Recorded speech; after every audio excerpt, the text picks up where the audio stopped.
ایک عورت بڑی تیزی سے گاڑی ڈرائیو کر رہی تھی کہ اچانک سے اس کا ایکسیڈنٹ ہو جاتا ہے۔ یہ عورت اپنے تمام ہوش و حواس کھو بیٹھتی ہے۔ اسے ہاسپٹل لے جایا جاتا ہے تو ڈاکٹر کہتے ہیں کہ یہ وومن 95% تک مر چکی ہے، اب اس کے ریکور ہونے کی چانسز بہت ہی کم ہیں۔ اسے گھر والے ڈاکٹر کی اس بات کو ماننے پر تیار ہی نہیں ہوتے۔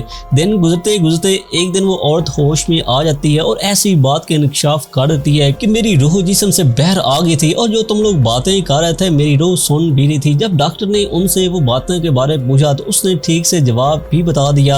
اس بات نے سبھی سائنٹسٹ کو ہوش اڑا دیا۔ اتنا ہی نہیں، جب ایک شخص پوری طرح مر جاتا ہے اس کے فوراً مرنے والے شخص کے ساتھ کیا ہوتا ہے، اس سب کو سائنس کی روشنی میں دیکھیں گے۔ ہماری یہ کائنات مکمل قانون ضابطے کے تحت چل رہی ہے، کچھ بھی اس میں انیوژل نہیں ہوتا۔ جس طرح جو بھی چیز اس دنیا میں پیدا ہوتی ہے اسے کچھ ہی ٹائم کے بعد ختم بھی ہو جانا ہوتا ہے، جس طرح ہم انسان اس دنیا میں آئے ایک قدرت کے اصول کے مطابق اور اسی قدرت کے اصول کے مطابق مر بھی جاتے ہیں، جسے تمام مذاہب اس بات پر آمادہ کرتے ہیں کہ انسان کے مرنے کی وجہ روح کا جسم سے الگ ہو جاتا ہے، پر سائنس شروع سے اس بات کا انکار کرتے آ رہی ہے۔ سائنس کے مطابق مرنے کی وجہ ہمارے جسم میں خون کا رک جانا اور ہمارے دماغ کا ڈیڈ ہو جانا شامل ہوتا ہے، پر کچھ لوگ ڈیفرنٹ وجہ جیسے ایکسیڈنٹ، الیکٹرک شاک اور دیگر وجوہات کی وجہ سے کوما میں چلے گئے۔ ان کے ہوش میں آتے ہی ڈاکٹر بے ہوش ہو گئے۔ لوگوں نے انکشاف کیا کہ جب ڈاکٹر ہماری باڈی کو چیک اپ کر رہے تھے تو ہمیں اس وقت پتہ چل گیا ہم مر چکے ہیں، کیونکہ ہماری روح ہماری باڈی سے اوپر کو چلی گئی تھی اور ہم سب کچھ دیکھ بھی رہے تھے۔ کچھ نے کہا کہ ہم مرنے کے بعد اپنے مرے ہوئے رشتہ داروں سے کسی اور دنیا میں بھی ملے، کچھ کے مطابق انہوں نے مرنے سے پہلے اندھیرے میں تیز روشنی کو نکلتے ہوئے بھی محسوس کیا، پر ان سب دعووں نے تمام ڈاکٹرز کو انتہائی حیرت میں گم کر دیا۔ دنیا کے کئی ممالک سے آہستہ آہستہ ایسی خبریں آنا شروع ہو گئی، پر ڈاکٹر نے کیسے اس بات کو یقینی بنایا کہ یہ والی باتیں ٹھیک تھی یا غلط؟ اور مرنے والے شخص کی بھیانک حالت کو بھی آپ کے ساتھ شیئر کروں گا، جسے سائنس نے پروو بھی ہے کیا ہے، جسے کوئی بھی مذاہب یا ادر فیکٹ انکار نہیں کر سکتے۔ اسے دیکھنے سے پہلے اگر آپ بغیر سبسکرائب کیے اس چینل کی ویڈیو دیکھ رہے ہیں تو پہلے ویڈیو کو لائک کرتے ہوئے چینل کو بھی سبسکرائب کر لیں اور ساتھ موجود گھنٹی کے بٹن کو لازمی پریس کریں۔ اگر آپ یہ ویڈیو فیس بک پر دیکھ رہے ہیں تو ای بکس پیج کو لائک کرنا مت بھولیے گا۔ ڈاکٹر نے اس بات کو یقینی بنانے کے لیے ایک ایکسپیریمنٹ کیا جسے NDE بھی کہتے ہیں، یعنی نیئر ڈیتھ ایکسپیریمنٹ۔ اس میں ایسے مریضوں کا انتخاب کیا گیا جو کوما میں جا چکے تھے۔ ایکسپیریمنٹ ایک ہی وقت میں دنیا کے کئی ممالک میں کیا گیا، جس میں برطانیہ، امریکہ صرف فریز تھے۔ اس ایکسپیریمنٹ میں صرف 10% ایسے پیشنٹ تھے جو ریکور ہونے کے بعد انہیں عجیب محسوس ہوا تھا، جن میں 2% پیشنٹ ایسے تھے جن کو روح کا جسم سے نکلتے ہوئے باہر محسوس ہوا تھا۔ ڈاکٹرز کا کہنا تھا کہ ڈیتھ کے قریب انسانی دماغ سے آکسیجن بہت ہی زیادہ کمی ہو جاتی ہے، جس وجہ سے ہمارا دماغ ٹھیک سے کام نہیں کر پاتا اور ہمارے دماغ میں موجود تمام میموریز جس کو ہم نے کبھی نہ کبھی دیکھا سنا ہوتا ہے ان سب کو مکس کر کے ہمیں ایک عجیب سی صورتحال دکھاتا ہے۔ کچھ لوگوں کو تیز روشنی جو نظر آتی ہے وہ آپریشن تھیٹر میں لگی تیز لائٹ ہوتی ہے یا ان کے کوما میں موجود اوپر لگی لائٹس ہی ہوتی ہیں۔ ایکسپیریمنٹ کے بارے ڈاکٹر نے کہا کہ ہم نے انہی پیشنٹ کے ساتھ ایک خط بھی لکھ کر رکھا تھا کہ پر جب لوگ وہ ہوش میں آئے کسی نے بھی اس خط پر لکھا ہوا پڑھ کر ہمیں نہیں بتا پایا، پر ان کا کیا جنہوں نے باتیں سنی تھی اور ڈاکٹرز کو بتائی بھی تھی۔ اس بارے ڈاکٹر نے کہا کہ جس طرح ہم خواب میں آدھی نیند کی حالت میں اپنے قریب کی باتیں سن رہے ہوتے ہیں، اس طرح وہ مریض جو کوما میں ریکور ہونے کے بالکل قریب ہوتے ہیں وہی باتیں انہوں نے سنی ہوتی ہیں جو ہمیں بتا بھی پاتے ہیں بعد میں۔ اس کا رزلٹ یہی نکلتا ہے کہ کوما میں جانے والے شخص کی روح جسم سے نکلتی نہیں ہے۔ اسلام کی روشنی میں جس شخص کی روح ایک دفعہ جسم سے نکل جائے وہ قیامت تک کبھی بھی واپس نہیں آ سکتی۔ یہ سب ان لوگوں کی ذہنی پرابلم ہی ہوتی ہیں جسے وہ لوگ ڈیتھ ایکسپیرینس کہتے ہیں۔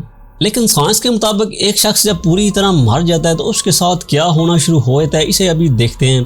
اکارڈنگ ٹو سائنس جب ایک شخص مر جاتا ہے اسی ٹائم اس کی دل کی دھڑکن رک جاتی ہے۔ جب خون کی روانی جسم میں رک جاتی ہے تو جسم کا باقی حصوں کی طرف آکسیجن کا پہنچنا بھی بند ہو جاتا ہے اور اسی طرح دماغ میں خون کی کمی ہوتے ہوتے دماغ ڈیڈ ہو جاتا ہے۔ اس کے بعد دماغ کا خاص انسٹرکشن دینا بھی باقی جسم کو بند ہو جاتا ہے اور جسم کا تمام مسل ریلیکس ہو جاتے ہیں۔ ایسا ایسا باڈی پوری طرح ٹھنڈا ہونا شروع ہو جاتی ہے کیونکہ خون پوری طرح باڈی میں رک چکا تھا۔ کچھ ٹائم بعد جسم کے نیچے والے حصے میں موجود خون جمنے لگ جاتا ہے، ایون کہ 2 گھنٹے میں باقی جسم کا بھی خون پوری طرح جم جاتا ہے، جس پر ڈاکٹر کو یہ بھی پتہ لگ جاتا ہے کہ اس شخص کو مرے ہوئے کتنا ٹائم ہو چکا ہے اور ایون کہ اس کی ڈیڈ باڈی کو کتنا حرکت میں لایا گیا تھا۔ اس کے بعد کیلشیم اور ہمارے جسم میں موجود پروٹین آپس میں مکس ہونا شروع ہو جاتے ہیں۔ خون کی جسم میں روانی نہ ہونے سے کاربن ڈائی آکسائڈ بھی بڑھنا شروع ہو جاتی ہے اور ہماری باڈی میں تیزاب نما لیکوڈ بننا شروع ہو جاتا ہے. ہماری سکن کافی کمزور ہو چکی ہوتی ہے اور کچھ ٹائم بعد یہ تیزاب باڈی سے باہر آنے لگ جاتا ہے، جسے لوگ یہ بھی کہتے ہیں کہ مرنے والے کا جسم پھٹ چکا ہے. جسم سے نکلنے والا فلوئڈ تیزاب باقی انزائم کے ساتھ ریئیکشن کرتا ہے، جس سے انتہائی بدبودار گیسز پیدا ہونا شروع ہو جاتی ہیں. 3 سے 4 دن بعد جو بیکٹیریا ہماری باڈی میں موجود ہوتے ہیں جو ہمیں مختلف بیماریوں سے روکنے میں مددگار ہوتے ہیں، اور پینکریا جو ہمارے پیٹ میں کھانا ہضم کرنے میں مدد کرتے ہیں، انہیں بیکٹیریا کھانا شروع کر دیتے ہیں. یہ وہ مرحلہ ہوتا ہے جب گیسز پیٹ سے ڈائریکٹلی باہر آنا شروع ہو جاتی ہیں. ان گیسز میں پیوٹریسائن اور کیڈاورین کیمیکلز شامل ہوتے ہیں. یہ وہ کیمیکلز ہوتے ہیں جو انسانی لاش کو پوری طرح بدبودار اور بھیانک بنا دیتے ہیں، جس وجہ سے کوئی بھی خراب لاش کو دیکھنا پسند نہیں کرتا. یہی کیمیکل لاش کا رنگ گلابی ہونے کے بعد بالکل سیاہ کرنا شروع کر دیتے ہیں. اس مرحلے میں لاش اتنی زیادہ بدبودار ہو چکی ہوتی ہے کہ زمین سے عجیب طرح کے کیڑے پیدا ہو جاتے ہیں، اور ایک ہی دن میں اسی انسانی لاش کے اوپر ہزاروں کی تعداد میں انڈے دیتے ہیں، جس سے اور زیادہ یہ کیڑے پیدا ہو جاتے ہیں جو اس جسم کو کھانا شروع کر دیتے ہیں. پہلے 6 ماہ تک انسانی جسم کے اندر موجود تمام آرگنز ختم ہو جاتے ہیں. کچھ لوگوں کے جسم کے اوپر موجود سکن 1 سال سے پہلے بیکٹیریل ریئیکشن سے ڈائجسٹ ہو جاتی ہے. بعد میں بچنے والی ہڈیاں اور ہمارے بال وہ بھی کسی جانور کے ہاتھ لگ جاتے ہیں یا درختوں کی شاخیں انہیں ابزارب کر لیتی ہیں، اور اینڈ پر ہمارے ریڑھ کی ہڈی کی تیل بچ جاتی ہے، جسے کوئی بھی چیز نہ تو کھا سکتی ہے نہ ہی مٹا سکتی ہے.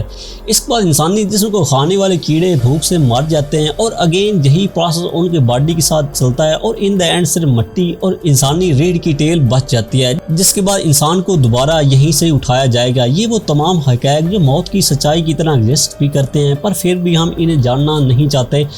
کچھ لوگ تو یہی بھی بلیو کرتے ہیں کہ مرنے کے بعد انسان ختم ہو جاتا ہے اور یہی اس کا آخری اینڈ ہوتا ہے، پر حقیقت کچھ اور ہے. جس قدرتی عوامل نے، جس طاقت نے ہماری شناخت کے بغیر ہمیں اس دنیا میں لایا اور شناخت پیدا کی، وہی طاقت ہمیں اس مرے ہوئے انسان کی شناخت سے اسی انسان کو دوبارہ پیدا کرے گی. آج کی ویڈیو اپنے اینڈ تک پہنچتی ہے. نو ڈاؤٹ یہ ویڈیو ذرا عجیب تھی، پر حقیقت یہی ہے. کیا خیال رکھتے ہیں کہ کچھ لوگ مرنے کے بعد اپنے جسم کو پانی میں بہا دینا یا جلا دینا کہتے ہیں، ان کی وجہ اس صورتحال سے بچنا ہوتی ہے یا کوئی اور؟ کمنٹ باکس میں ضرور بتائیے. ویڈیو پسند آنے کی صورت میں ویڈیو کو لائک کرتے، واٹس ایپ اور فیس بک شیئر کر دیں. ملتے ہیں نیکسٹ ویڈیو میں نئے ٹاپک کے ساتھ، تب تک کے لیے اللہ حافظ.